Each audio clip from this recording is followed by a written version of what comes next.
नमस्कार दोस्तों, इस वीडियो में मई 2026 के प्रतियोगिता दर्पण का करंट अफेयर डिस्कस करेंगे जो आपके आगे आने वाले सभी परीक्षाओं के लिए महत्वपूर्ण है। मई महीने का टोटल 450 सवाल को डिस्कस किया जाएगा दो वीडियो के माध्यम से, क्योंकि 450 सवाल को एक वीडियो में डिस्कस किया जाएगा तो वीडियो बहुत ही लंबा हो जाएगा और फिर लास्ट में आप लोग स्किप कर दीजिएगा, आप लोग भी थक जाइएगा। इस कारण से इसे दो पार्ट में अपलोड किया जा रहा है। जो 450 सवाल इस सारे के सारे आपके वन लाइनर सवाल है और इसे बहुत ही डिटेल से बनाया गया है। सवाल ज़्यादा होने के पीछे कारण है क्योंकि मैगजीन इस बार 17 पेज ज़्यादा दिया है, इस कारण से वीडियो भी लंबा हो गया, सवाल भी ज़्यादा हो गया। ठीक है, इसका पीडीएफ के लिए क्या करना है, तो इसका पीडीएफ आपको व्हाट्सएप से मिलेगा। ये नंबर है, आप इस नंबर से व्हाट्सएप से संपर्क कीजिएगा और जितना भी आपके पीडीएफ है सबका रेट यहाँ पर लिखा गया है, इसे आप लोग ध्यान से एक बार देख लीजिए। जो आपको चाहिए आप एक बार व्हाट्सएप में बता दीजिएगा। कैसे पेमेंट करना है, तो इस नंबर पर यूपीआई कर सकते हैं या क्यूआर कोड स्कैन कर सकते हैं। जो भी आप पेमेंट कीजिएगा उसका स्क्रीनशॉट लेके इसी नंबर पर व्हाट्सएप कर दीजिएगा, उसके बाद आपको पीडीएफ मिल जाएगा। ठीक है, और आपको यहाँ पर खास ध्यान रखना है कि इस बार इंग्लिश मीडियम का भी पीडीएफ मिल रहा है। किसका? प्रतियोगिता दर्पण का, जिनका रेट यहाँ पर लिख दिया गया है कि मई 2026 का 51 रुपया, जुलाई 2025 से अप्रैल 2026 तक आपके इसे कर लीजिएगा, मई अप्रैल नहीं, इसे कर लीजिएगा मई 81 रुपया, और जुलाई 2025 से मई आपके 2026 तो 121 रुपया हो जाएगा। और हिंदी में माध्यम वाले 21 रुपया, 49 रुपया और 99 रुपया पे करना है। इसके बाद आपको पीडीएफ मिल जाएगा। पीडीएफ बहुत ही बढ़िया रहेगा, कोई भी एग्जाम दीजिए आपके लिए वरदान साबित होगा। तो आइए देखते हैं पहला पॉइंट। विधानसभा चुनाव कार्यक्रम 2026 निर्वाचन आयोग द्वारा 15 मार्च 2026 को घोषित कार्यक्रम का नीचे विवरण दिया गया है, तो इस विवरण को आप देख लीजिएगा। चुनाव असम में कुल 126 विधानसभा सीट पर होगा। 9 अप्रैल को होगा, एक चरण में होगा। केरल के 140 सीट पर होगा, 9 अप्रैल को एक चरण में। पुदुचेरी के 30 सीट पर होगा, 9 अप्रैल को एक चरण में। तमिलनाडु के 234 सीट पर होगा, 23 अप्रैल को एक चरण में। पश्चिम बंगाल का चुनाव 294 सीट पर होगा, 23 और 29 अप्रैल को दो चरण में आपके चुनाव होगा। इसे ध्यान से याद रखिएगा। तो असम, केरल, पुदुचेरी, तमिलनाडु और पश्चिम बंगाल में किस राज्य में कितना विधानसभा सीट है और कितने चरणों में होगा और कब होगा। उसके बाद है कि मतगणना मतलब रिजल्ट, ये कब आएगा, तो 4 मई 2026 को। पश्चिम बंगाल में चुनाव प्रथम चरण में 152 सीट पर होगा, 23 अप्रैल को। द्वितीय चरण में 142 सीट पर चुनाव होगा, 29 अप्रैल को। उसके बाद कुछ उपचुनाव भी है बहुत सारी सीट पर, तो 9 अप्रैल को जो है गोवा, त्रिपुरा, नागालैंड और कर्नाटक राज्यों में जो भी सीट खाली है वहाँ पर उपचुनाव होगा। और 23 अप्रैल को गुजरात और महाराष्ट्र में उपचुनाव होगा।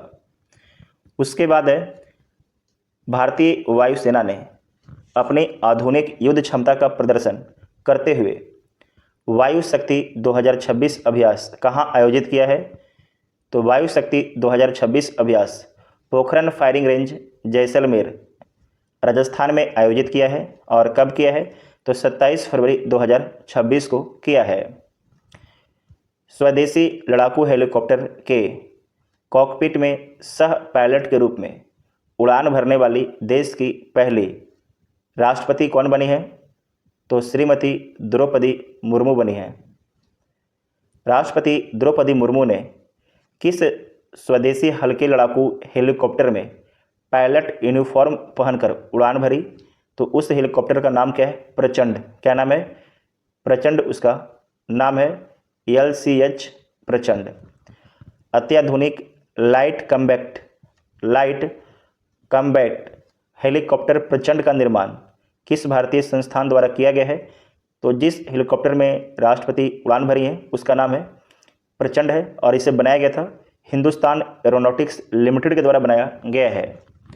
वायु शक्ति अभ्यास के दौरान किन उन्नत लड़ाकू विमानों ने निर्देशित बमों और मिसाइलों से सटीक हमले किए हैं, तो किसके द्वारा किया गया, राफेल, सुखोई Su-30 Mk-1 के द्वारा, तेजस और मिराज 2000 के द्वारा। राष्ट्रपति की इस ऐतिहासिक उड़ान के समय हेलीकॉप्टर को किसके द्वारा उड़ाया गया था? तो ग्रुप कैप्टन NS बहुआ के द्वारा। उड़ान के दौरान राष्ट्रपति ने देश की सबसे बड़ी फील्ड फायरिंग रेंज के साथ किस अन्य महत्वपूर्ण स्थल का हवाई अवलोकन किया? तो परमाणु परीक्षण स्थल पोखरण का अवलोकन किया है। ठीक है। सशस्त्र बलों की सर्वोच्च कमांडर के रूप में राष्ट्रपति के साथ जैसलमेर केंद्र पर और कौन उपस्थित थे? तो राजनाथ सिंह आपके उपस्थित थे, जो भारत के रक्षा मंत्री हैं। उथले पानी में चलने वाली पनडुब्बी रोधी नौका श्रेणी के तीसरे पोत अंजदीप को नौसेना में कब शामिल किया गया?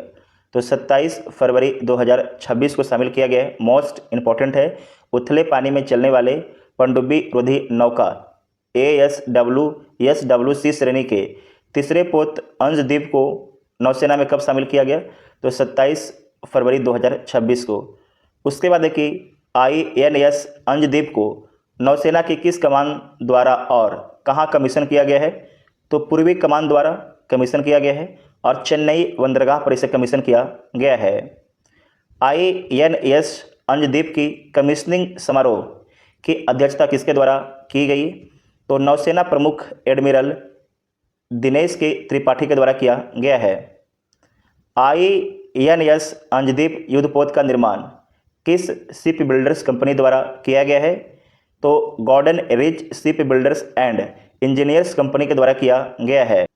INS अंजदीप को विशेष रूप से किस कार्य के लिए डिजाइन किया गया है, जिसके कारण इसे डॉल्फिन हंटर कहा जा रहा है? तो पनडुब्बी रोधी युद्ध क्षमता और तटीय निगरानी हेतु डिजाइन किया गया है। 25 समुद्री मील की गति वाले इस 77 मीटर लंबे पोत का नाम किस पर आधारित है? तो कारवार तट से दूर स्थित एक ऐतिहासिक द्वीप के नाम पर स्थित है। इस श्रेणी मतलब कि anti submarine warfare shallow water craft के कुल कितने पोतों का निर्माण GRSE द्वारा किया जाना तय है? तो 8 पोत। कितना पोत को? कुल 8 पोत बनाया जाएगा। और ये जो 8 पोत है ये बनाएगा कौन? तो Garden Reach ship builders and engineers के द्वारा बनाया जाएगा। नेक्स्ट है कि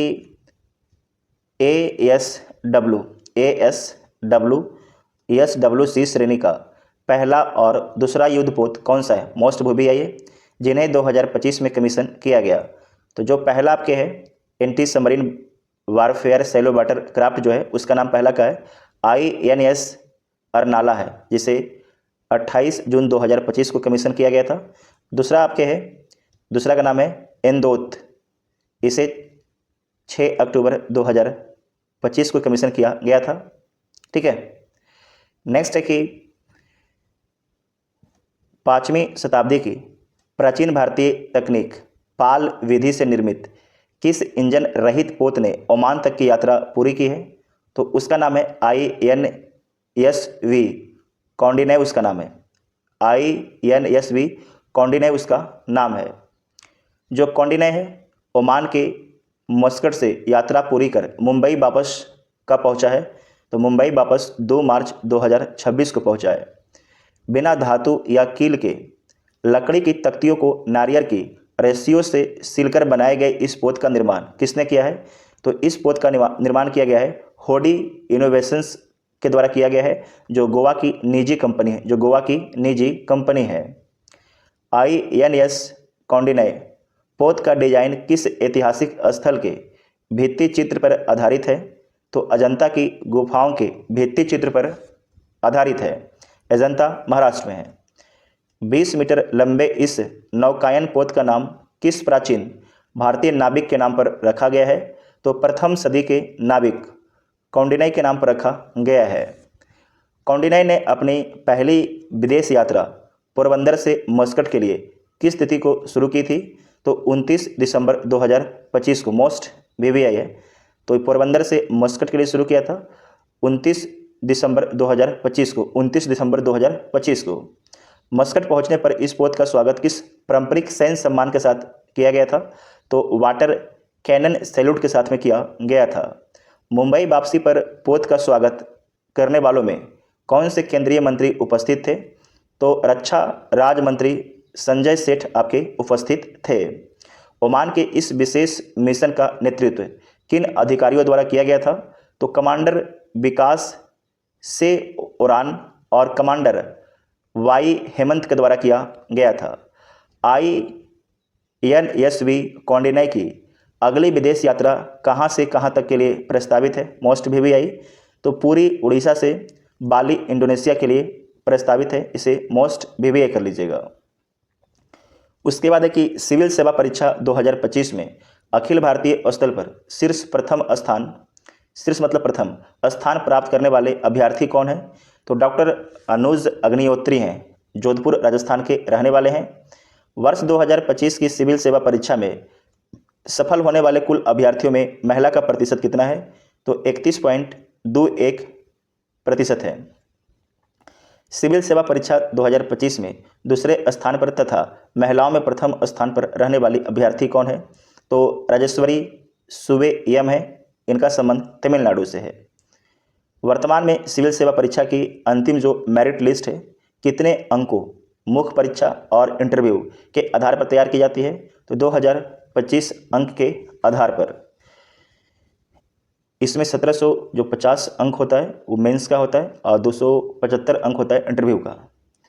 सिविल सेवा परीक्षा 2025 में मुजफ्फरपुर बिहार के किस अभ्यर्थी ने अखिल भारतीय स्तर पर चौथा स्थान प्राप्त किया है? तो राघव झुनझुनवाला ने प्राप्त किया है। नेक्स्ट है, उत्तराखंड के बाद समान नागरिक संहिता विधेयक पारित करने वाला देश का दूसरा राज्य कौन बना है? तो देश का दूसरा राज्य गुजरात बना है। 25 मार्च 2026 को पारित किया गया है। पहला राज्य उत्तराखंड है।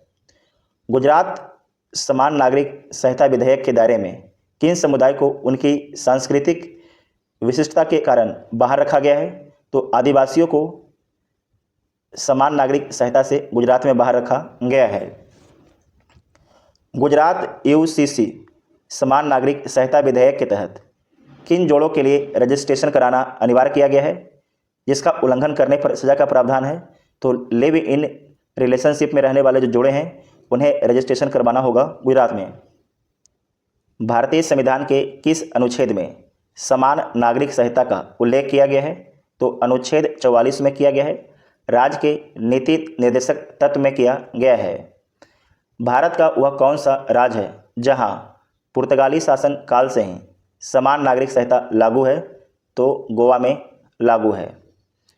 सर्वोच्च न्यायालय के मार्च 2026 के फैसले के अनुसार हिंदू, सिख, बौद्ध धर्म के किसी व्यक्ति द्वारा अन्य धर्म अपनाने पर उसके किस दर्जे पर क्या प्रभाव पड़ेगा? तो याद रखिएगा, SC का दर्जा स्वतः समाप्त हो जाएगा। SC का दर्जा स्वतः समाप्त हो जाएगा। अगर कोई हिंदू है, सिख है, बौद्ध धर्म है और कोई दूसरा धर्म अपनाता है तो जो भी उसे अधिकार मिला हुआ है SC का वो खत्म हो जाएगा। ये सरकार का अच्छा पहल भी है, सुप्रीम कोर्ट का अच्छा पहल भी है। सुप्रीम कोर्ट की पीठ ने किस अधिनियम का हवाला देते हुए कहा कि धर्म परिवर्तन के बाद व्यक्ति जातिगत संरक्षण का दावा नहीं कर सकता है? तो SC ST अत्याचार निवारण अधिनियम के तहत संविधान के अनुसूचित जाति आदेश के अनुसार केवल किन धर्मों को मानने वाले व्यक्ति ही SC श्रेणी के अंतर्गत आ सकते हैं? तो हिंदू, सिख और बौद्ध धर्म के मानने वाले व्यक्ति ही SC श्रेणी के अंतर्गत आ सकते हैं। सर्वोच्च न्यायालय का यह महत्वपूर्ण फैसला किन न्यायाधीशों की पीठ ने सुनाया है? तो सुनाया गया है जस्टिस PK मिश्रा और जस्टिस मनमोहन की पीठ ने सुनाया है। नेक्स्ट है कि नेशनल डेंटल कमीशन का गठन। तो सरकार ने डेंटल काउंसिल ऑफ इंडिया को भंग कर उसके स्थान पर किस नए नियामक का गठन किया है? तो नेशनल डेंटल कमीशन का गठन किया है। किसे भंग कर दिया है? तो डेंटल काउंसिल ऑफ इंडिया को नवनिर्मित नेशनल डेंटल कमीशन का प्रथम चेयरमैन किसे नियुक्त किया गया है? तो डॉक्टर संजय तिवारी को नियुक्त किया गया है। नेशनल डेंटल कमीशन के गठन के साथ ही किस पुराने अधिनियम को निरस्त कर दिया गया है? तो डेंटिस्ट एक्ट 1948 को निरस्त कर दिया गया है। नेशनल डेंटल कमीशन में दंत शिक्षा और संस्थानों के मूल्यांकन के लिए कुल कितने बोर्ड गठित किए गए हैं? तो कुल 3 बोर्ड गठित किए गए हैं। नेक्स्ट है कि मार्च 2026 में भारतीय भूवैज्ञानिक सर्वेक्षण ने उत्तर प्रदेश के किस ऐतिहासिक किले को राष्ट्रीय भू विरासत स्थल घोषित किया है? तो कालिंजर किला को, जो बांदा जिला में स्थित है, उत्तर प्रदेश के बांदा जिला में स्थित है। उत्तर प्रदेश राज्य का पहला राष्ट्रीय भू विरासत स्थल नेशनल जियो हेरिटेज साइट कौन सा है? तो कालिंजर किले का पहाड़ी क्षेत्र है। कालिंजर किले का पहाड़ी क्षेत्र। कालिंजर पहाड़ी की चट्टानों में किस दुर्लभ भूवैज्ञानिक संरचना के प्रमाण मिलते हैं जो पृथ्वी के इतिहास को दर्शाते हैं? तो एपार्चियन अनकन्फर्मिटी दुर्लभ भूवैज्ञानिक संरचना के प्रमाण मिलते हैं। वर्तमान में भारत में कुल कितने भू स्थलों को राष्ट्रीय भू विरासत स्थल के रूप में मान्यता प्राप्त है? तो लगभग 70। ठीक है। चीता पुनर्वास परियोजना के तहत फरवरी 2026 में किस अफ्रीकी देश से 9 चीते भारत लाए गए हैं? तो बोत्सवाना से। कहाँ से? बोत्सवाना से लाए गए 9 चीते, जिसमें 6 मादा 3 नर को मध्य प्रदेश के किस नेशनल पार्क में छोड़ा गया है? तो कूनो नेशनल पार्क में छोड़ा गया है, जो मध्य प्रदेश के श्योपुर में है। मार्च 2026 के अंत तक नए चीते के आगमन और शावकों के जन्म के बाद भारत में चीतों की कुल संख्या कितनी हो गई है? तो 53 हो गया है। भारत में चीता पुनर्वास परियोजना की शुरुआत प्रधानमंत्री नरेंद्र मोदी द्वारा किस तिथि को की गई थी? तो 17 सितंबर 2022 को किया गया था। विश्वविद्यालय अनुदान आयोग यूजीसी द्वारा फरवरी 2026 में जारी ताज़ा सूची के अनुसार देश के विभिन्न भागों में कुल कितने फर्जी विश्वविद्यालय संचालित हैं? तो 32 फर्जी विश्वविद्यालय संचालित हैं। यूजीसी की फरवरी 2026 की विज्ञप्ति के अनुसार फर्जी विश्वविद्यालयों की इस सूची में सर्वाधिक संख्या किस राज्य या केंद्र शासित प्रदेश में है? तो दिल्ली में सर्वाधिक फर्जी विश्वविद्यालय है, 12 है। जबकि आपको ध्यान रखना है उत्तर प्रदेश में 3 फर्जी विश्वविद्यालय है, महामाया टेक्निकल, नेताजी सुभाष चंद्र बोस और गांधी हिंदी विद्यापीठ है। झारखंड में एक है दक्ष यूनिवर्सिटी जो रांची में स्थित है। जो राजस्थान में भी है Rajiv Gandhi institute of technology and management, Bhiwadi, Alwar. ठीक है। उसके बाद है कि भारतीय नौसेना की IOS सागर पहल। तो भारतीय नौसेना ने समुद्री सहयोग और सुरक्षा को बढ़ावा देने के लिए IOS सागर पहल का दूसरा संस्करण कब शुरू किया है? तो 26 मार्च 2026 को शुरू किया है। IOS सागर, इसका फुल फॉर्म होता है Indian Ocean ship security and growth for all in the region होता है। IOS सागर के दूसरे आयोजन में कुल कितने मित्र देशों की नौसेनाओं ने भाग लिया? तो कुल 16 देशों की नौसेनाओं ने भाग लिया है। भारतीय नौसेना ने हिंद महासागर नौसेना सिंपोजियम की अध्यक्षता किस माह में ग्रहण की है? तो फरवरी 2026 में ग्रहण की है। विदेशी नौसैनिकों को भारतीय जहाज पर प्रशिक्षण देने वाली इस पहल का व्यावसायिक सत्र कहाँ आयोजित किया गया है? तो कोची, केरल स्थित प्रशिक्षण केंद्रों में किया गया है। अप्रैल 2025 में आयोजित IOS सागर की पहली पहल किस भारतीय युद्धपोत पर संपन्न हुई है? तो INS सुनयना पर। नेक्स्ट है कि पंजाब सरकार ने राज्य की पात्र महिलाओं को आर्थिक सहायता देने के लिए कौन सी नई योजना 1 अप्रैल 2026 से लागू करने की घोषणा की है? तो उसका नाम है मुख्यमंत्री मामबा धिया सत्कार योजना। मुख्यमंत्री मामबा धिया सत्कार योजना। मुख्यमंत्री मामबा धिया सत्कार योजना के तहत समान पात्र महिलाओं और SC की महिलाओं को प्रति माह क्रमशः कितनी राशि दी जाएगी? तो जो समान फैमिली जनरल फैमिली है उन्हें 1,000 रुपये महीना, जो SC फैमिली है उसे, जो महिला है उसे 1,500 रुपये महीना दिया जाएगा। पंजाब सरकार ने वर्ष 2026-27 के बजट में इस योजना के लिए कुल कितने करोड़ रुपए का प्रावधान किया है? तो कुल 9300 करोड़ रुपए का प्रावधान किया है। मुख्यमंत्री मांबा धिया योजना का लाभ लेने के लिए कौन सी महिलाएं पात्र नहीं मानी जाएंगी? तो सरकारी कर्मचारी हैं या वर्तमान में या पूर्व में है, जो आपके आयकर देते हैं, सांसद विधायक की जो महिलाएं हैं ये इसमें एलिजिबल नहीं होंगी। क्या पहले से सामाजिक सुरक्षा पेंशन विधवा या दिव्यांग पा रही महिलाएं इस योजना का लाभ ले सकती हैं? तो बिल्कुल ले सकती हैं, वे इस योजना का लाभ लेने के लिए बिल्कुल पात्र हैं। उसके बाद है झारखंड का बजट है, तो ध्यान से देखिएगा, जो भी झारखंड के लोग हैं ये झारखंड की परीक्षा देते हैं, और जो झारखंड का नहीं है चाहे तो इसे आप लोग स्किप भी कर सकते हैं। आगे चलिए, झारखंड सरकार का वित्तीय वर्ष 2026-27 के लिए अब तक का सबसे बड़ा बजट 1,58,560 करोड़ किसने पेश किया है? तो वित्त मंत्री राधा कृष्णन किशोर के द्वारा झारखंड का बजट पेश किया गया है। 24 फरवरी 2026 को पेश किया गया है। बजट कितने का है? तो 1,58,560 करोड़ का। झारखंड के वित्तीय वर्ष 2026-27 के बजट को क्या विशिष्ट नाम दिया गया? मोस्ट VVI, तो नाम दिया गया अबुआ दिसोम बजट। क्या नाम दिया गया? अबुआ दिसोम बजट नाम दिया गया है। वित्तीय वर्ष 2026-27 में झारखंड के आर्थिक विकास दर अस्थिर मूल्यों 2011 से 12 पर कितने प्रतिशत रहने का अनुमान है? तो 6.90% रहने का अनुमान है। बजट 2026-27 में राजस्व व्यय और पूंजीगत व्यय का प्रतिशत क्रमशः कितना निर्धारित किया गया है? तो 76.22% ये आपके राजस्व व्यय है, जबकि 23.78% पूंजीगत व्यय है। रोड ब्रिज ये सब बनाना है। झारखंड बजट 2026-27 में राजकोषीय घाटा फिस्कल डेफिसिट GSDP का कितना प्रतिशत रहने का लक्ष्य है? तो 2.18% रहने का लक्ष्य है। झारखंड बजट 2026-27 में मैया सम्मान योजना के लिए कितनी राशि प्रावधान किया गया है?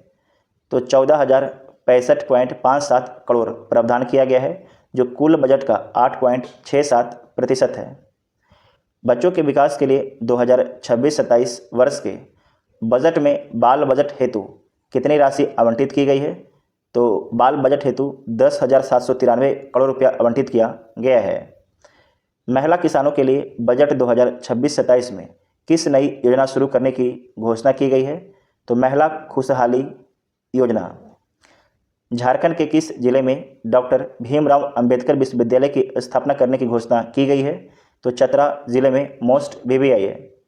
रांची जिले के किन 2 जलप्रपातों में ग्लास ब्रिज और रोपवे का निर्माण किया जाएगा? तो दसम और जोन्हा जलप्रपात पर। दसम और जोन्हा जलप्रपात में जो है ग्लास ब्रिज और रोपवे का निर्माण किया जाएगा। बजट घोषणा के अनुसार वित्तीय वर्ष 2026-27 में राज्य में कितने नए सिम स्कूल ऑफ एक्सीलेंस खोले जाएंगे? तो 100 नए स्कूल खोले जाएंगे, सिम स्कूल ऑफ एक्सीलेंस। ठीक है।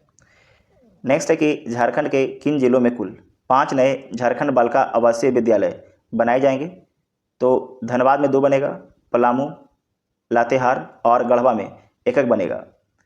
झारखंड बजट 2026-27 के अनुसार राज्य की आय रुपया कहाँ से आता है का सबसे बड़ा स्रोत क्या है? तो केंद्रीय कर में राज्य का हिस्सा है 32.31% रुपया केंद्रीय कर से आता है। बजट 2026-27 में राज्य का स्वयं का कर राजस्व कुल आय का कितना प्रतिशत अनुमानित है? तो 29.02% अनुमानित है। झारखंड बजट 2026-27 में रुपया कहाँ जाता है के अनुसार सर्वाधिक खर्च 16.75% किस क्षेत्र पर किया जाता है? तो कल्याण एवं समाज कल्याण पर किया जाता है, वेलफेयर एंड सोशल वेलफेयर पर किया जाता है।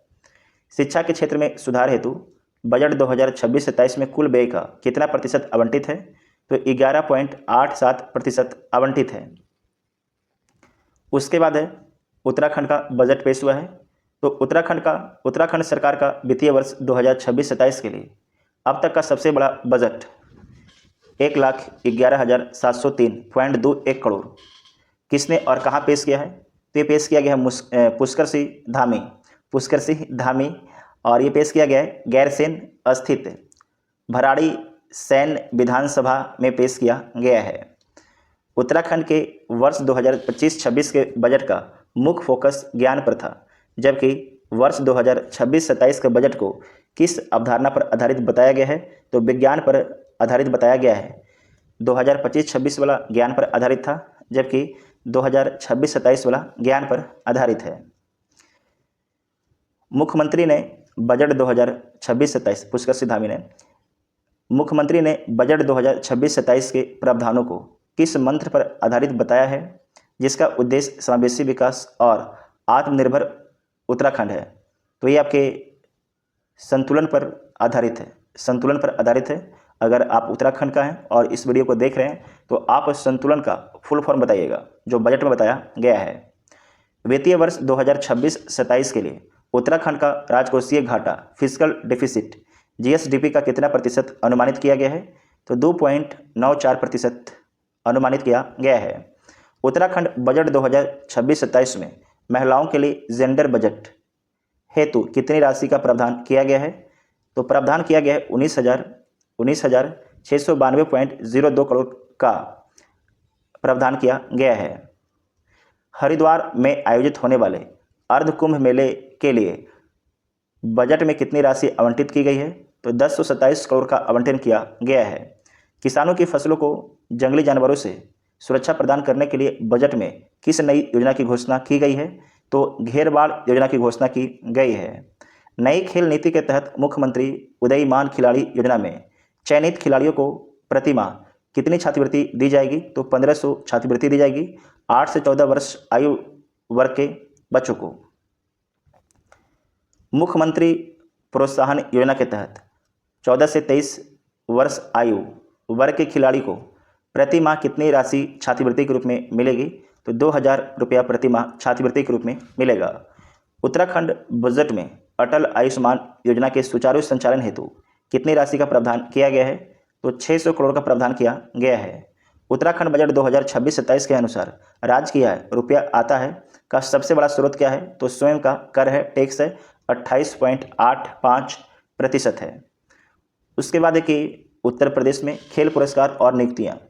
उत्तर प्रदेश के किस प्रसिद्ध हॉकी खिलाड़ी को मार्च 2026 में राज्य सरकार द्वारा डीएसपी के पद पर नियुक्ति पत्र प्रदान किया गया है? तो डीएसपी के पद पर नियुक्ति पत्र प्रदान किया गया है राजकुमार पाल को प्रदान किया गया है। क्रिकेटर रिंकू सिंह को उत्तर प्रदेश सरकार ने किस सरकारी पद पर नियुक्त करने की घोषणा की है? तो क्षेत्रीय क्रीड़ा अधिकारी पद पर नियुक्त करने की घोषणा किया गया है।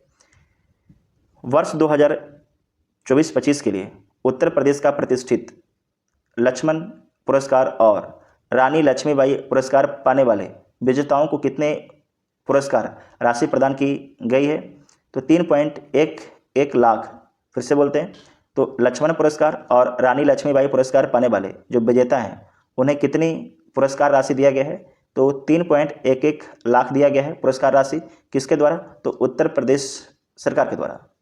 मुख्यमंत्री योगी आदित्यनाथ ने अगले वर्ष से लक्ष्मण और रानी लक्ष्मीबाई पुरस्कारों की राशि बढ़ाकर कितने लाख रुपए करने की घोषणा की है? तो बोल दिया गया कि अब जो है लक्ष्मण और रानी लक्ष्मीबाई जो पुरस्कार है इसमें जो पैसा मिलेगा 10-10 लाख रुपया मिलेगा। ये घोषणा उत्तर प्रदेश के मुख्यमंत्री योगी आदित्यनाथ जी के द्वारा किया गया है। मध्य प्रदेश के 6वें राज्य वित्त आयोग का अध्यक्ष किसे नियुक्त किया गया है? तो जयभान सिंह पवैया को पूर्व मंत्री एवं सांसद थे। छत्तीसगढ़ के किस जिले में स्थित खल्लारी माता मंदिर क्षेत्र में हाल ही में रोपवे दुर्घटना हुई है? तो ये आपके हुआ है महासमुंद जिला में हुआ है।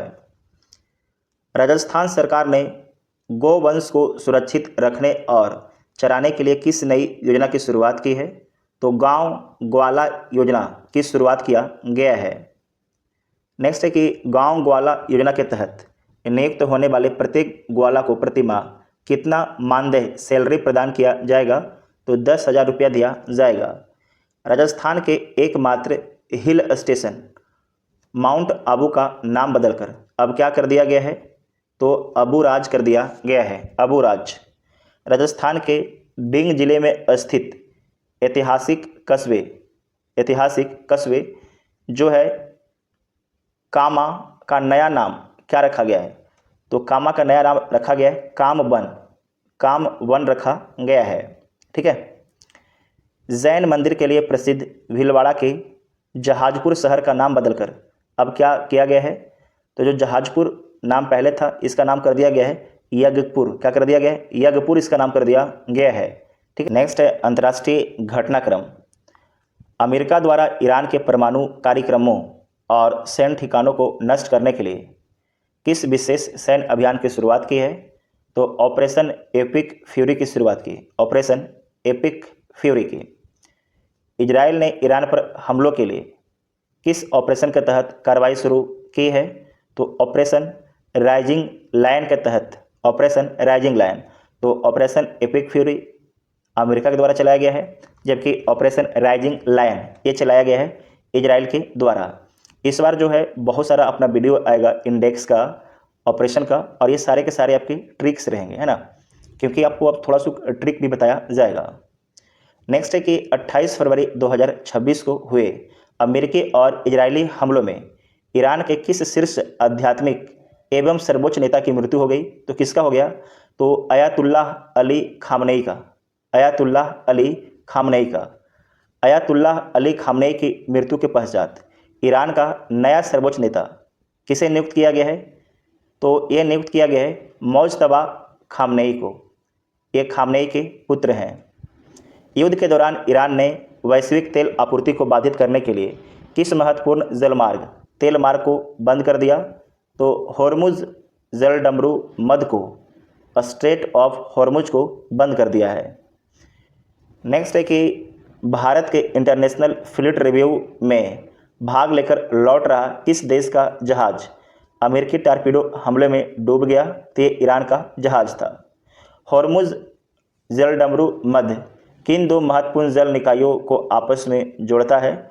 तो फारस की खाड़ी और ओमान की खाड़ी से आपस में जोड़ता है। ये मोस्ट VVI है, फारस की खाड़ी और आपके ओमान की खाड़ी को जोड़ता है हॉर्मुज बंदरगाह। बीच में हॉर्मुज है ना, और इधर आपके फारस है और इस साइड में आपके ओमान की खाड़ी है। नेक्स्ट है कि नेपाल में आम चुनाव हुआ है। तो मार्च 2026 में संपन्न हुए नेपाल के आम चुनाव में किस राजनीतिक दल ने 2/3 बहुमत 182 सीटें प्राप्त कर ऐतिहासिक दर्ज की है? उस पार्टी का नाम क्या है? राष्ट्रीय स्वतंत्र पार्टी। पार्टी का नाम क्या है? राष्ट्रीय स्वतंत्र पार्टी। नेपाल के नए और अब तक के सबसे युवा प्रधानमंत्री कौन बने हैं? तो बालेंद्र शाह बने हैं। बालेंद्र शाह, जिनकी उम्र 35 वर्ष है, जिनकी उम्र 35 वर्ष है। बालेंद्र शाह को प्रधानमंत्री पद की शपथ नेपाल के किस राष्ट्रपति ने दिलाई है? तो राष्ट्रपति रामचंद्र पौडोल के द्वारा दिलाया गया है।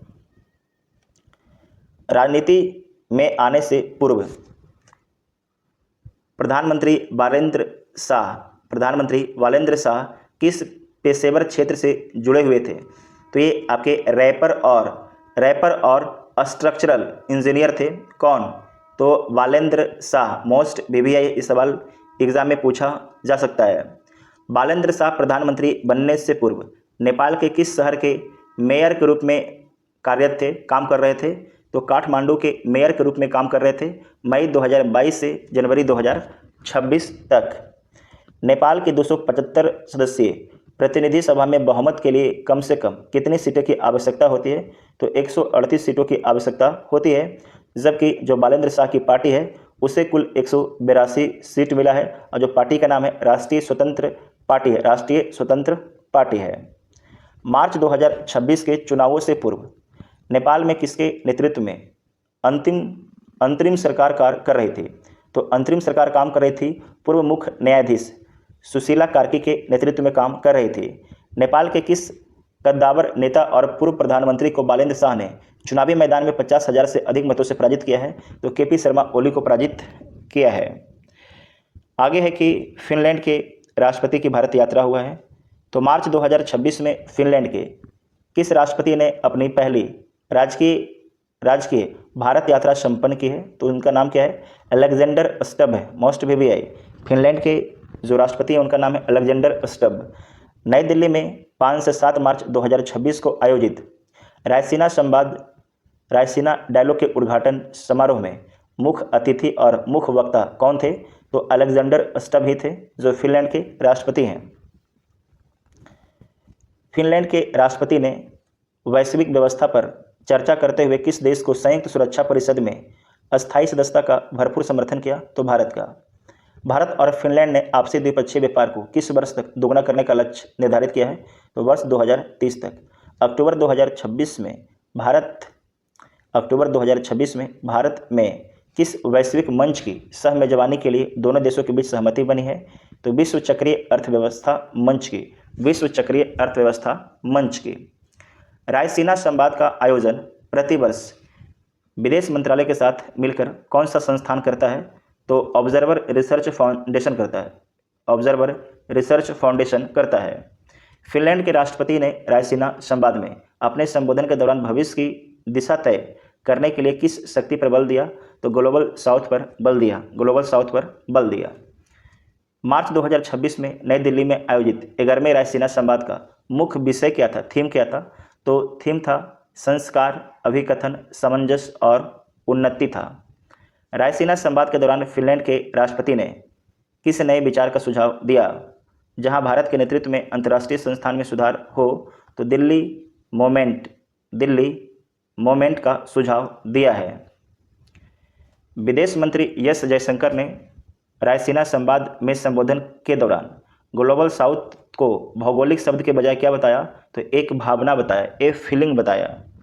रायसीना संवाद का नाम रायसीना दिल्ली के किस भौगोलिक स्थान के नाम पर रखा गया है जहां भारत सरकार के मुख्यालय स्थित है? तो रायसीना हिल्स, रायसीना पहाड़ी के नाम पर रखा गया है। रायसीना संवाद के समकक्ष माने जाने वाले सांग्रीला संवाद, ठीक है ना, सांग्रीला संवाद किस देश में आयोजित किया जाता है? तो सिंगापुर में सांग्रीला संवाद होता है। मोस्ट वीवीआई है। मार्च 2026 में 4 दिन की आधिकारिक यात्रा पर भारत आए कनाडा के नए प्रधानमंत्री कौन हैं? तो मार्क कार्नी।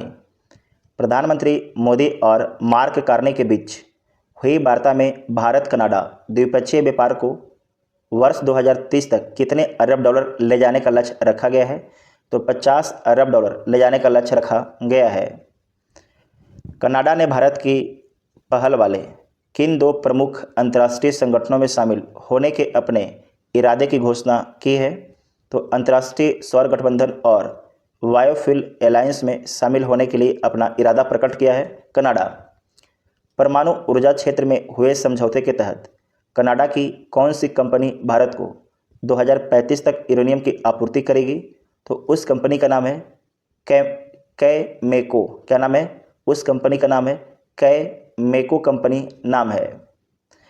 भारत कनाडा आर्थिक संबंधों को मजबूती देने के लिए किस समझौते को वर्ष 2026 के अंत तक अंतिम रूप देने का निश्चय किया गया है? तो व्यापक आर्थिक साझेदारी समझौता को, ठीक है, कम्प्रिहेंसिव इकोनॉमिक पार्टनरशिप एग्रीमेंट को। रक्षा क्षेत्र में सहयोग बढ़ाने के लिए भारत और कनाडा के बीच किस नए संवाद तंत्र की स्थापना की घोषणा की गई है? तो इंडो कनाडा डिफेंस डायलॉग संवाद तंत्र की स्थापना की घोषणा किया गया है। सिप्री रिपोर्ट 2026 के बारे में समझिएगा। Stockholm International Peace Research Institute SIPRI की मार्च 2026 की रिपोर्ट के अनुसार 2021 से 25 के दौरान विश्व में हथियारों का सबसे बड़ा आयातक देश कौन है? तो 21 से 25 सबसे बड़ा हथियारों का आयातक यूक्रेन है, जिसका हिस्सेदारी 9.7% वैश्विक हिस्सेदारी है। हथियारों की खरीद के मामले में भारत का विश्व में कौन सा स्थान बरकरार है? तो दूसरा स्थान है। 8.2% वैश्विक हिस्सेदारी का भारत खरीदता है।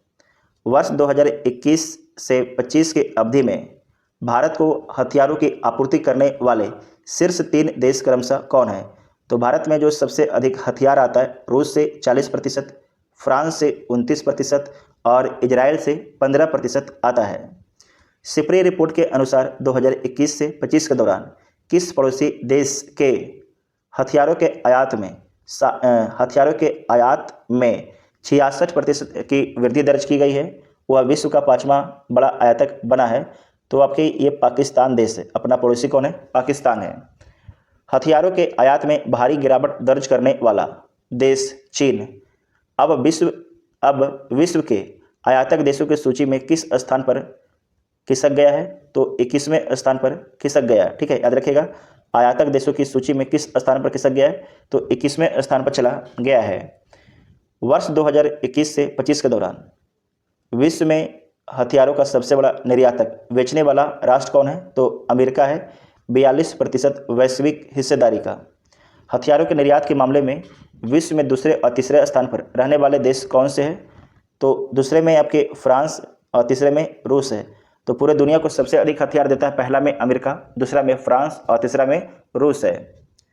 फ्रांसीसी हथियारों जैसे कि राफेल का सबसे बड़ा खरीदार देश कौन सा रहा है? तो भारत रहा है, फ्रांस के कुल निर्यात का 24%।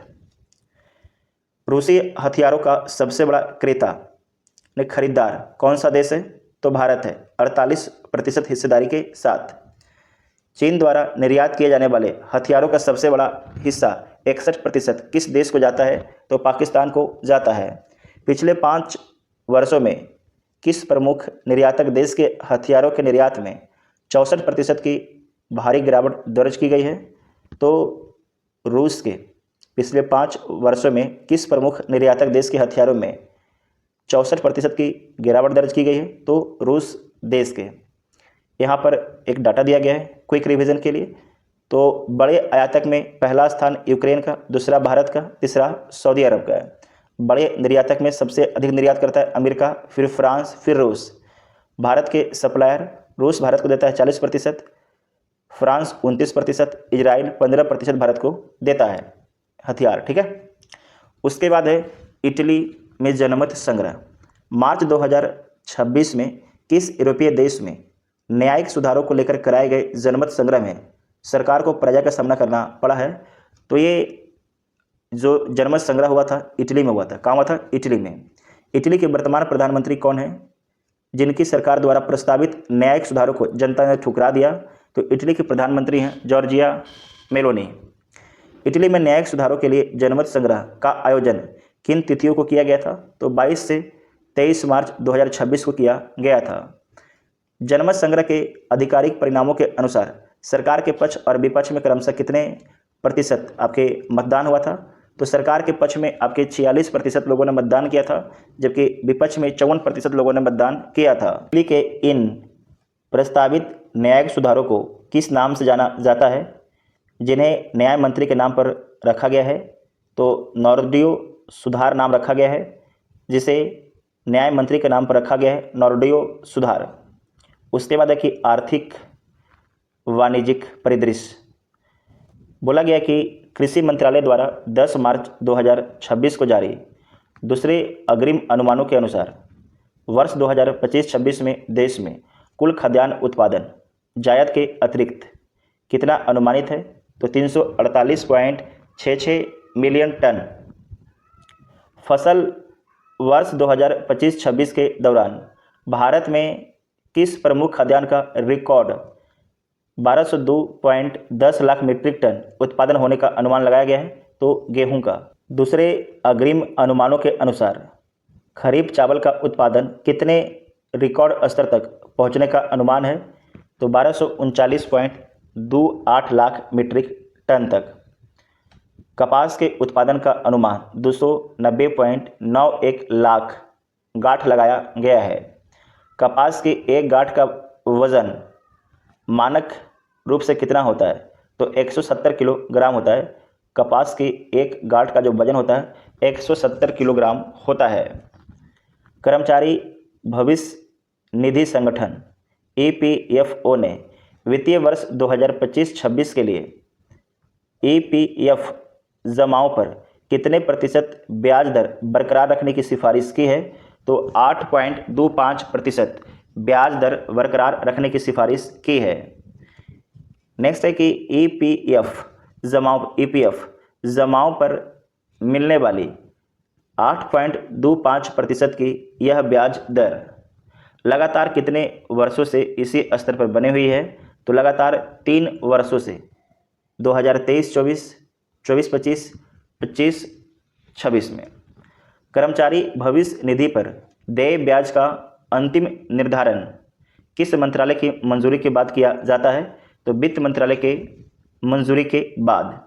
भविष्य निधि नियमों के अनुसार समानता कितने या उससे अधिक कर्मचारियों वाली फर्मों के लिए EPF में योगदान करना अनिवार्य है?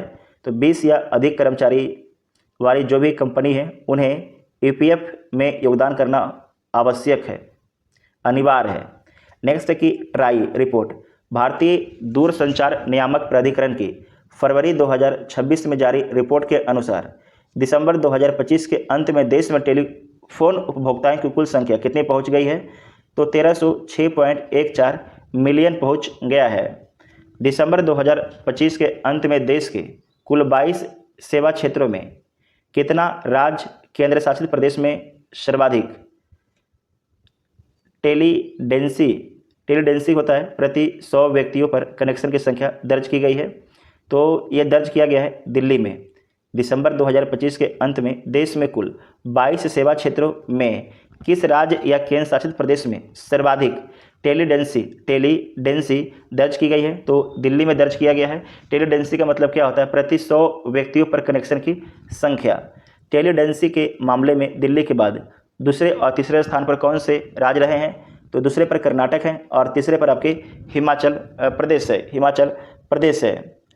ट्राई की रिपोर्ट के अनुसार देश में सबसे कम टेलीडेंसी वाला राज्य कौन सा है? तो बिहार है, 61.88% है। बिहार के बाद सबसे कम टेलीडेंसी वाले 2 अन्य राज्य कौन से हैं? तो आपके हो जाएंगे उत्तर प्रदेश और मध्य प्रदेश। यहाँ लिख लीजिएगा, उत्तर प्रदेश और मध्य प्रदेश हो जाएंगे। ठीक है। नेक्स्ट है कि दिसंबर 2025 के अंत तक भारत में कुल टेलीफोन उपभोक्ताओं में शहरी और ग्रामीण उपभोक्ताओं की प्रतिशत हिस्सेदारी क्रमशः कितनी रही है? तो शहर में 58.37%, जबकि गांव में 41.63% रही है। 20 मार्च 2026 को वर्ल्ड हैप्पीनेस डे के अवसर पर जारी 14वीं वर्ल्ड हैप्पीनेस रिपोर्ट में कुल कितने देशों को शामिल किया गया है? तो कुल 147 देशों को शामिल किया गया है। वर्ल्ड हैप्पीनेस इंडेक्स 2026 में भारत को कौन सा स्थान मिला है? तो 116वां स्थान मिला है। इंडेक्स में जो मान है 4.536 है, जबकि 2015 में भारत को 118वां स्थान मिला था। वर्ल्ड हैप्पीनेस सूचकांक में लगातार 9 वर्ष विश्व का सबसे खुशहाल देश किसे घोषित किया गया है? तो फिनलैंड को सबसे खुशहाल देश घोषित किया गया है, जिसका स्कोर है 7.764। वर्ल्ड हैप्पीनेस रिपोर्ट 2026 के अनुसार विश्व के शीर्ष 3 सबसे खुशहाल देश क्रमशः कौन से हैं? तो सबसे अधिक खुशहाल आपके फिनलैंड, उसके बाद आइसलैंड और आपके डेनमार्क है। खुशहाली के मामले में भारत के पड़ोसी देश की स्थिति क्या है? तो भारत तो 116वें स्थान पर है खुशहाली के मामले में, जबकि जो चीन है उसे 65वां स्थान मिला है, नेपाल को 99वां स्थान मिला है और पाकिस्तान को 104वां स्थान मिला है। मतलब ये सब जो है भारत से ज़्यादा खुश हैं यहाँ की जनता, चीन, नेपाल और पाकिस्तान के। वर्ल्ड हैप्पीनेस इंडेक्स 2026 में सबसे निचले पायदान 147वें स्थान पर कौन सा देश है? तो अफगानिस्तान है, जिसका स्कोर है 1.446 है। हैप्पीनेस इंडेक्स की गणना मुख्य रूप से कितने मानकों के आधार पर की जाती है? तो 7 मानक के आधार पर किया जाता है। कुछ दिया गया है यहाँ पर: प्रति व्यक्ति GDP, स्वस्थ जीवन प्रत्याशा, उदारता, भ्रष्टाचार की अनुपस्थिति आदि है। वर्ल्ड हैप्पीनेस रिपोर्ट किस संस्था द्वारा संयुक्त सतत विकास समाधान नेटवर्क के सहयोग से जारी किया जाता है? तो ऑक्सफोर्ड यूनिवर्सिटी के द्वारा, ऑक्सफोर्ड यूनिवर्सिटी के द्वारा। नेक्स्ट है कि विविध ईरान का मुद्रा के बारे में समझिएगा कि भीषण आर्थिक संकट और मुद्रास्फीति से जूझ रहे, मुद्रास्फीति मतलब महंगाई से जूझ रहे किस देश ने मार्च 2026 में 1-1 करोड़ रियाल के नए करेंसी नोट जारी किए हैं? तो 1-1 रियाल के नए करेंसी नोट जारी किया गया है किसके द्वारा? तो ईरान के द्वारा किया गया है, ईरान के द्वारा किया गया है। मार्च 2026 के मध्य तक ईरान की मुद्रा रियाल की स्थिति इतनी कमज़ोर थी कि 1 करोड़ रियाल का मूल्य लगभग कितने डॉलर के बराबर था? तो 6 से 6.7 डॉलर के बराबर था 1 करोड़ रियाल का मूल्य। नेक्स्ट है कि नीति आयोग राजकोषीय स्वास्थ्य सूचकांक। तो नीति आयोग द्वारा मार्च 2026 में जारी राजकोषीय स्वास्थ्य सूचकांक के दूसरे संस्करण में किस राज्य ने 73.1 के स्कोर के साथ शीर्ष स्थान प्राप्त किया है? तो उड़ीसा आपके शीर्ष स्थान प्राप्त किया है। राजकोषीय स्वास्थ्य सूचकांक की गणना मुख्य रूप से कितने स्तंभों पर आधारित है? तो 5 स्तंभों पर आधारित है। व्यय की गुणवत्ता, राजस्व जुटाना, राजकोषीय विवेक, ऋण सूचकांक और ऋण स्थिरता। नेक्स्ट है कि नीति आयोग ने मजबूत राजकोषीय अनुशासन वाले राज्यों को किस श्रेणी में रखा है? जिसमें उड़ीसा, गोवा, झारखंड शामिल हैं। तो इसे रखा गया है अचीवर श्रेणी में। कहाँ रखा गया है? अचीवर श्रेणी में रखा गया है। राजकोषीय स्वास्थ्य सूचकांक 2026 में सबसे खराब प्रदर्शन करने वाला राज्य कौन रहा? जिसे एस्पिरेशनल श्रेणी में सबसे नीचे रखा गया है। तो पंजाब को किसे रखा गया? पंजाब को, जिसका स्कोर है 12.4 है। उत्तर प्रदेश और कर्नाटक जैसे राज्यों को नीति आयोग ने किस श्रेणी में वर्गीकृत किया है? तो इसे वर्गीकृत किया गया है फ्रंट रनर के रूप में। इसे विकसित किया गया है, फ्रंट रनर के रूप में विकसित किया गया है। बिहार, मध्य प्रदेश, राजस्थान जैसे राज्यों को राजकोषीय स्वास्थ्य के आधार पर किस श्रेणी में रखा गया है? तो परफॉर्मर श्रेणी में रखा गया है। हिमालय और पूर्वोत्तर राज्यों के अध्ययन में किस राज्य की राजकोषीय स्थिति सबसे बेहतर सर्वाधिक सूचकांक वाली पाई गई है? तो अरुणाचल प्रदेश की मोस्ट BBI है। केंद्र सरकार ने भारतीय रिजर्व बैंक के लिए अगले 5 वर्षों हेतु खुदरा मुद्रास्फीति का क्या लक्ष्य निर्धारित किया है? तो -4% है ना, -4% ±2 के बैंड के साथ। यहाँ पे बोला गया है कि केंद्र सरकार ने भारतीय रिजर्व बैंक के लिए अगले 5 वर्षों हेतु खुदरा मुद्रास्फीति का क्या लक्ष्य निर्धारित किया? ये तो बोला कि 4 होना चाहिए, ये तो बोला 2 होना चाहिए, लेकिन इससे ज़्यादा होना नहीं चाहिए। ठीक है, यहाँ पर बोला गया कि RBI के लिए मुद्रास्फीति का यह लक्ष्य 4% निर्धारित है, जिसकी निगरानी, जिसकी ऊपरी सीमा 6% है और निचली सीमा कितना है? तो निचली सीमा आपकी 2% है। सबसे जो ऊंचे वाला आपके सीमा है वो आपके 6 है और सबसे नीचे वाला जो सीमा है वो आपके 2% है। आयुष्मान भारत प्रधानमंत्री जन आरोग्य योजना के तहत पात्र परिवारों को प्रतिवर्ष कितने रुपये तक के मुफ्त इलाज कैशलेस की सुविधा मिलती है? तो 5 लाख तक। आयुष्मान भारत योजना की शुरुआत सितंबर 2018 में प्रधानमंत्री मोदी द्वारा किस शहर से की गई थी? तो रांची, झारखंड से किया गया था। रांची, झारखंड से किया गया था। प्रधानमंत्री नरेंद्र मोदी ने 13 मार्च 2026 को PM किसान योजना की 22वीं किस्त कहाँ से जारी की है? तो गुवाहाटी, असम से जारी किया है। इस योजना के तहत पात्र किसानों को प्रति वर्ष कितनी वित्तीय सहायता प्रदान की जाती है? तो प्रति वर्ष 6,000 रुपया दिया जाता है। 2-2 हज़ार की 3 किस्तें दी जाती है। PM किसान योजना की शुरुआत कब हुई थी और पहली किस्त कब जारी की गई थी?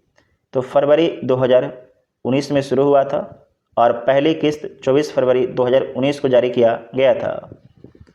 PM किसान योजना का लाभ प्राप्त करने के लिए किसानों के लिए क्या अनिवार्य प्रक्रिया पूरी करना आवश्यक है? तो eKYC और फॉर्म ID जमा करवाना आवश्यक है। मार्च 2026 की रिपोर्ट के अनुसार विश्व के कुल नारियल उत्पादन में 30.7% योगदान के साथ कौन सा देश प्रथम स्थान पर है? तो भारत देश प्रथम स्थान पर है। भारत में नारियल उत्पादन करने वाले प्रमुख 3 राज्य कौन हैं? तो केरल, कर्नाटक और तमिलनाडु। कौन कौन है? केरल, केरल, कर्नाटक और तमिलनाडु है। केंद्र सरकार ने नारियल उत्पादन और उत्पादकता बढ़ाने के लिए बजट 2026-27 में किस नई योजना की घोषणा की है? तो उस योजना का नाम क्या है? तो coconut promotion scheme, coconut promotion scheme है।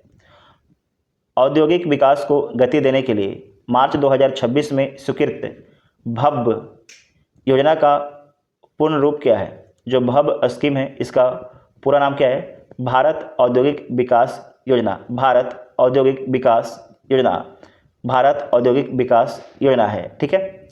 भव्य योजना के तहत देश भर में कितने प्लग एंड प्ले औद्योगिक पार्क विकसित करने का लक्ष्य रखा गया है? तो 100 औद्योगिक पार्क विकसित करने का लक्ष्य रखा गया है। भव्य योजना के तहत विकसित किए जाने वाले औद्योगिक पार्कों के लिए केंद्रीय मंत्रिमंडल ने कितनी राशि स्वीकृत की है? तो 33,600 करोड़ रुपये आपके स्वीकृत की है। भव्य योजना के तहत विकसित औद्योगिक पार्कों का क्षेत्रफल समानता कितना होगा? तो 100 से 1000 एकड़ होगा। प्लग एंड प्ले औद्योगिक पार्कों का मुख्य लाभ क्या है? तो तैयार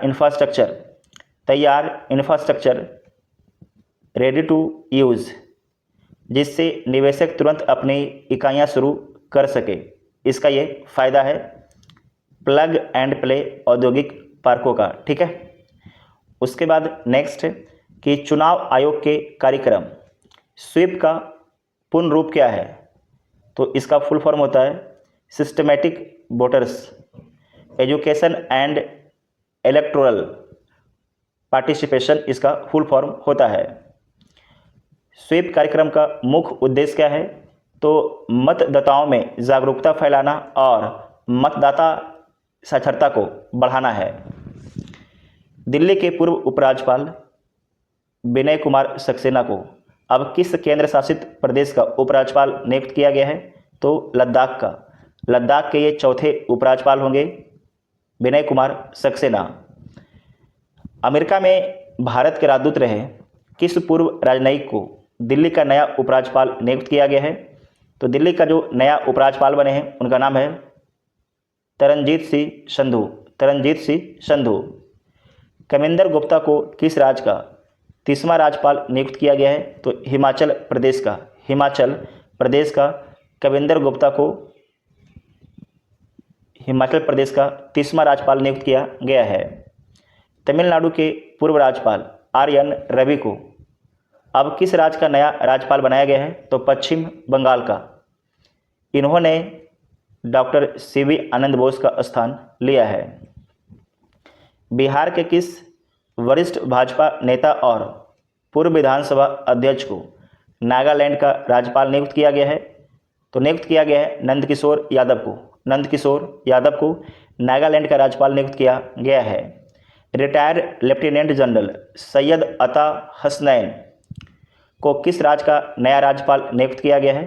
तो बिहार के जो नए राज्यपाल बने हैं उनका नाम है जनरल सैयद अता हसनैन, जनरल सैयद अता हसनैन। ठीक है। और किसका स्थान लिए हैं? तो आरिफ मोहम्मद खान का स्थान लिए हैं।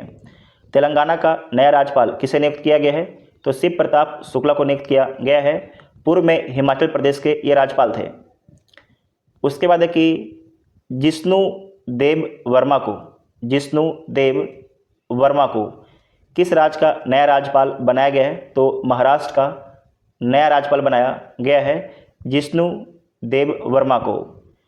मार्च 2022 से चीन में भारत के राजदूत रहे प्रदीप कुमार रावत के स्थान पर अब किसे चीन में भारत का नया राजदूत नियुक्त किया गया है? तो विक्रम दोराई स्वामी को। मार्च 2026 में किसे पुनः निर्विरोध जनता दल का राष्ट्रीय अध्यक्ष चुना गया है? तो नीतीश कुमार को चुना गया है। एचडीएफसी ARGO जनरल इंश्योरेंस के नए प्रबंध निर्देशक सह CEO कौन होंगे? तो पार्थनील घोष होंगे। 1 अप्रैल 2026 से भारतीय थल सेना के नए उप प्रमुख का पदभार किसने संभाला है? तो लेफ्टिनेंट जनरल धीरज सेठ ने संभाला है। थल सेना की पश्चिमी कमान के नए कमांडर के रूप में किसे नियुक्त किया गया है? तो पश्चिमी कमान के नए कमांडर के रूप में लेफ्टिनेंट जनरल पीपी सिंह को नियुक्त किया गया है। थल सेना की पूर्वी कमान का कमांडर किसे नियुक्त किया गया है? तो लेफ्टिनेंट जनरल वी कृष्णन को। दोनों मोस्ट इम्पोर्टेंट है, एक है पश्चिमी कमान और एक है पूर्वी कमान। तो पश्चिमी कमान के जो कमांडर बने हैं लेफ्टिनेंट जनरल पीपी सिंह और पूर्वी कमान के वी कृष्णन बने हैं। उसके बाद है कि भारतीय क्रिकेट में उत्कृष्ट सेवा के लिए बीसीसीआई का सर्वोच्च सम्मान colonel CK Naidu lifetime achievement पुरस्कार 2026 किसे प्रदान किया गया है? तो रोजर बिन्नी और राहुल द्रविड़ को संयुक्त रूप से दिया गया है। महिला क्रिकेटर में असाधारण योगदान के लिए BCCI life time achievement award for women से किसे सम्मानित किया गया है? तो मिताली राज को सम्मानित किया गया है। वर्ष 2024-25 के लिए सर्वश्रेष्ठ अंतर्राष्ट्रीय पुरुष क्रिकेटर का पॉली उमरीगर पुरस्कार किसने जीता है? तो पॉली उमरीगर जो पुरस्कार जीता गया है ये शुभमन गिल के द्वारा जीता गया है और ये दूसरी बार जीता गया है शुभमन गिल के द्वारा। बीसीसीआई द्वारा सर्वश्रेष्ठ अंतर्राष्ट्रीय महिला क्रिकेटर का पुरस्कार किसे दिया गया है? तो स्मृति मंदाना को दिया गया है। पांचवी बार मोस्ट इम्पोर्टेंट है, बीसीसीआई द्वारा सर्वश्रेष्ठ अंतर्राष्ट्रीय महिला क्रिकेटर का पुरस्कार किसे दिया है? तो स्मृति मंदाना को दिया है। घरेलू क्रिकेट रणजी ट्रॉफी में सर्वश्रेष्ठ ऑलराउंडर का लाला अमरनाथ पुरस्कार किसे मिला है? तो हर्ष दुबे को मिला है। इनका संबंध विदर्भ से है। बीसीसीआई द्वारा सर्वश्रेष्ठ अंतर्राष्ट्रीय पदार्पण का पुरस्कार पुरुष और महिला वर्ग में क्रमशः किसे मिला है? तो पुरुष में मिला है हर्षित राणा को और महिला में मिला है एन श्री चरनी को मिला है। उसके बाद ऑस्कर में आइएगा 98 में ऑस्कर पुरस्कार 2026 में। मार्च 2026 में आयोजित 98 में एकेडमी अवार्ड्स ऑस्कर में किस फिल्म ने सर्वाधिक 6 पुरस्कार जीतकर दबदबा बनाया है? तो ये बनाया है वन बैटल आफ्टर अनदर के द्वारा। ऑस्कर 2026 में सर्वश्रेष्ठ फिल्म और सर्वश्रेष्ठ निर्देशक का पुरस्कार किसने जीता है? तो जो सर्वश्रेष्ठ फिल्म है वन बैटल आफ्टर अनदर है, जबकि जो निर्देशक हैं पॉल थॉमस एंडरसन हैं। फिल्म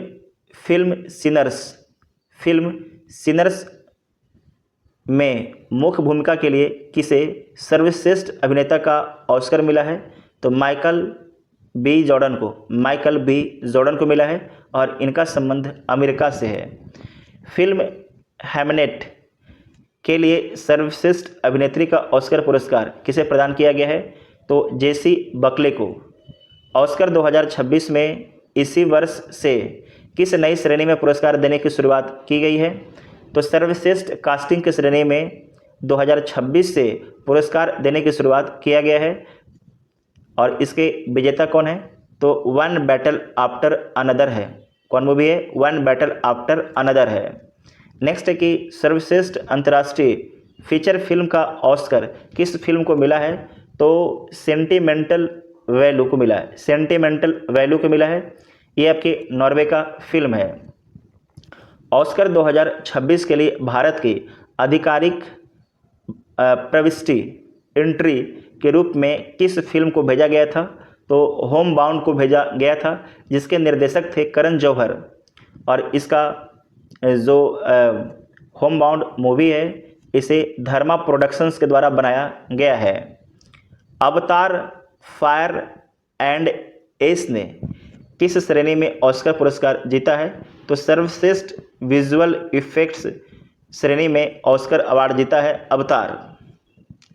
नेक्स्ट है 60वां ज्ञानपीठ पुरस्कार वर्ष 2025 के लिए साहित्य के क्षेत्र का सर्वाधिक प्रतिष्ठित 60वां ज्ञानपीठ पुरस्कार किसे प्रदान करने की घोषणा की गई है? तो ये घोषणा किया गया है बैरा मेथु रामास्वामी को। बैरा मेथु रामास्वामी किस भाषा के प्रसिद्ध कवि और गीतकार हैं? तो तमिल भाषा के, किस भाषा के? तमिल भाषा के। ज्ञानपीठ पुरस्कार से सम्मानित होने वाले बैरामिथु रामासामी तमिल भाषा के कौन से नंबर के साहित्यकार हैं?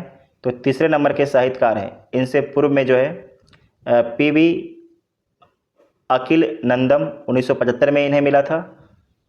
उसके बाद है डी जयकांतन इन्हें 2022 में तमिल भाषा के क्षेत्र में ज्ञानपीठ पुरस्कार मिला था, ध्यान में रखिएगा। तो ये तीसरे व्यक्ति हैं कौन? तो बैरामिथु रामासामी, जिन्हें ज्ञानपीठ पुरस्कार मिला है। उसके बाद है कि बैरामिथु रामास्वामी को अब तक कितनी बार सर्वश्रेष्ठ गीतकार का राष्ट्रीय फिल्म पुरस्कार प्राप्त हो चुका है? तो 7 बार। भारत सरकार द्वारा बैरामिथु रामास्वामी को किस वर्ष पद्म भूषण से सम्मानित किया गया था? तो 2014 में, 2013 में इन्हें पद्मश्री दिया गया था। ज्ञानपीठ पुरस्कार के तहत विजेता को कितनी राशि, प्रशस्ति पत्र और बाग देवी की प्रतिमा प्रदान की जाती है? तो इसमें याद रखिएगा, विजेता को 11 लाख रुपया दिया जाता है, प्रशस्ति पत्र दिया जाता है और वाग देवी की प्रतिमा प्रदान किया जाता है। ज्ञानपीठ पुरस्कार भारतीय संविधान की किस अनुसूची में शामिल भाषाओं के लिए दिया जाता है? तो 8वीं अनुसूची में शामिल भाषाओं के लिए दिया जाता है और 8वीं अनुसूची में कुल आपके 22 भाषा शामिल है। वर्ष 2024 के लिए 59वां ज्ञानपीठ पुरस्कार किस हिंदी साहित्यकार को दिया गया था? तो विनोद कुमार शुक्ल को दिया गया था। हिंदी के लिए, किसके लिए? हिंदी ये साहित्यकार थे विनोद कुमार शुक्ल। ज्ञानपीठ पुरस्कार पाने वाले प्रथम साहित्यकार कौन थे? तो जी शंकर कुरूप, ये मलयालम से इनका संबंध था। 1965 में इन्हें दिया गया था ज्ञानपीठ पुरस्कार जी शंकर कुरूप को। हिंदी भाषा के लिए प्रथम ज्ञानपीठ पुरस्कार 1968 में किसे प्रदान किया गया था? तो सुमित्रानंदन पंत को प्रदान किया गया था और जो उनकी कृति था, उनकी कृति का नाम था चिदम्बरा। क्या नाम था? चिदम्बरा उनका कृति का नाम था। उसके बाद है कि सरस्वती सम्मान के बिरला फाउंडेशन द्वारा वर्ष 2025 का 35वां सरस्वती सम्मान किसे प्रदान करने की घोषणा की गई है? तो घोषणा किया गया है राम कुमार मुखोपाध्याय को प्रदान करने की घोषणा किया गया है 35वां सरस्वती सम्मान। राम कुमार मुखोपाध्याय को उनकी किस उत्कृष्ट रचना के लिए सरस्वती सम्मान 2025 दिया गया है? तो हर पार्वती कथा के लिए एक उपन्यास है। राम कुमार मुखोपाध्याय किस भाषा के प्रसिद्ध लेखक हैं? तो बांग्ला भाषा, किस भाषा के? बांग्ला भाषा के प्रसिद्ध लेखक हैं। लगभग कितने वर्षों के अंतराल के बाद किसी बांग्ला साहित्यकार को सरस्वती सम्मान प्राप्त हुआ है? तो 21 वर्ष के बाद। इससे पूर्व 2004 में सुनील कुमार गंगोपाध्याय को यह पुरस्कार मिला था। सरस्वती सम्मान के तहत विजेता को कितनी पुरस्कार राशि प्रदान की जाती है? तो 15 लाख प्रदान किया जाता है। वर्ष 2024 का 34वां सरस्वती सम्मान किसे और उनकी किस कृति के लिए दिया गया था? तो भद्रेश दास को दिया गया था। संस्कृत उनका जो कृति था स्वामी नारायण सिद्धांत सुधा के लिए। सरस्वती सम्मान की स्थापना के बिरला फाउंडेशन द्वारा किस वर्ष की गई थी? तो 1991 में किया गया। सरस्वती सम्मान प्राप्त करने वाले प्रथम साहित्यकार कौन थे? तो हरिवंश राय बच्चन थे। उनकी आत्मकथा के लिए, यानी कि हरिवंश राय बच्चन के आत्मकथा के लिए सरस्वती सम्मान मिला था। उसके बाद है कि बिरला फाउंडेशन के अन्य पुरस्कार में व्यास और बिहारी सम्मान है। तो इसमें देख लीजिएगा के बिरला फाउंडेशन द्वारा दिया जाने वाला व्यास सम्मान केवल किस भाषा में लिखित उत्कृष्ट रचना के लिए दिया जाता है? तो हिंदी भाषा के लिए दिया जाता है। याद रखिएगा, व्यास सम्मान। कौन सम्मान? व्यास सम्मान। तो के बिरला फाउंडेशन द्वारा दिया जाने वाला व्यास सम्मान केवल किस भाषा में लिखित उत्कृष्ट रचना के लिए दिया जाता है? तो हिंदी भाषा के लिए दिया जाता है। बिहारी पुरस्कार किन साहित्यकारों को उनकी हिंदी राजस्थानी रचनाओं के लिए दिया जाता है? तो राजस्थान के साहित्यकारों को उनकी हिंदी और राजस्थानी रचनाओं के लिए दिया जाता है। कौन पुरस्कार? तो बिहारी पुरस्कार, मोस्ट इम्पोर्टेंट और VVI है। वर्तमान में जो व्यास सम्मान है और बिहारी पुरस्कार, तो इसमें राशि कितना मिलता है? तो व्यास सम्मान के जो विजेता होते हैं उन्हें 4 लाख रुपया दिया जाता है, जबकि जो बिहारी पुरस्कार के विजेता होते हैं उन्हें 2.5 लाख रुपया दिया जाता है। मार्च 2026 में टाटा समूह के किस चेयरमैन को ब्रिटेन के प्रतिष्ठित नाइटहुड सम्मान से सम्मानित किया गया है? तो ये सम्मानित किया गया है नटराजन चंद्रशेखरन को। नटराजन चंद्रशेखरन को सम्मानित किया गया है। वर्ष 2023 का ज्ञानपीठ पुरस्कार संयुक्त रूप से किन 2 भाषाओं के विद्वानों को दिया गया था? तो दिया गया था आपके संस्कृत के जो विद्वान हैं स्वामी रामभद्राचार्य को दिया गया था, जबकि उर्दू के जो विद्वान हैं गुलजार को दिया गया था। अंग्रेजी भाषा के लिए अब तक एकमात्र ज्ञानपीठ पुरस्कार 2018 में किसे प्राप्त हुआ था? तो अमिताभ घोष को प्राप्त हुआ था। अंग्रेजी भाषा के लिए अब तक का एकमात्र ज्ञानपीठ पुरस्कार 2018 में किसे प्राप्त हुआ है? तो अमिताभ घोष को प्राप्त हुआ है। तो इतना ध्यान में रखिएगा। नेक्स्ट है कि साहित्य अकादमी पुरस्कार 2025 के बारे में समझिएगा। साहित्य अकादमी ने 16 मार्च 2026 को कितनी भारतीय भाषाओं की उत्कृष्ट कृतियों के लिए अपने वार्षिक पुरस्कारों की घोषणा की? तो 24 भाषाओं के लिए, 22 संवैधानिक और इसमें 2 है अंग्रेजी और राजस्थानी के लिए। वर्ष 2025 का हिंदी भाषा का साहित्य अकादमी पुरस्कार ममता कालिया को उनके किस उपन्यास के लिए दिया गया है? तो दिया गया है जीते जी इलाहाबाद के लिए। जीते जी इलाहाबाद के लिए। अंग्रेजी भाषा के लिए वर्ष 2025 का साहित्य अकादमी पुरस्कार किसे और उनके किस उपन्यास के लिए प्रदान किया गया है? तो प्रदान किया गया है नवतेज सरना को प्रदान किया गया है। उनका उपन्यास का नाम है क्रिमसन स्प्रिंग।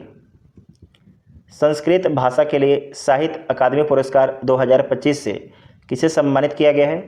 तो ये सम्मानित किया गया है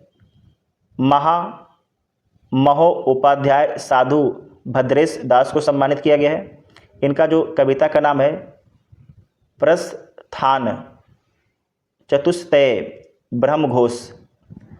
मैथिली भाषा के लिए किसे उनके संस्मरण धात्री पातसन गाम के लिए पुरस्कृत किया गया है? तो ये महेंद्र को आपके सम्मानित किया गया है। थोड़ा सा नाम देख लीजिएगा।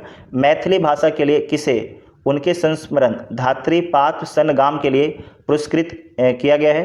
तो महेंद्र को आपको पुरस्कृत किया गया है। राजस्थानी भाषा में लघु कथाओं के संग्रह भरखमा के लिए साहित्य अकादमी पुरस्कार किसे मिला है? तो जितेंद्र कुमार सोनी को मिला है। जितेंद्र कुमार सोनी को मिला है। नेक्स्ट है कि साहित्य अकादमी पुरस्कार के तहत विजेताओं को कितनी पुरस्कार राशि प्रदान की जाती है? तो 1 लाख रुपया, साथ में ताम्रपत्र और शॉल प्रदान किया जाता है।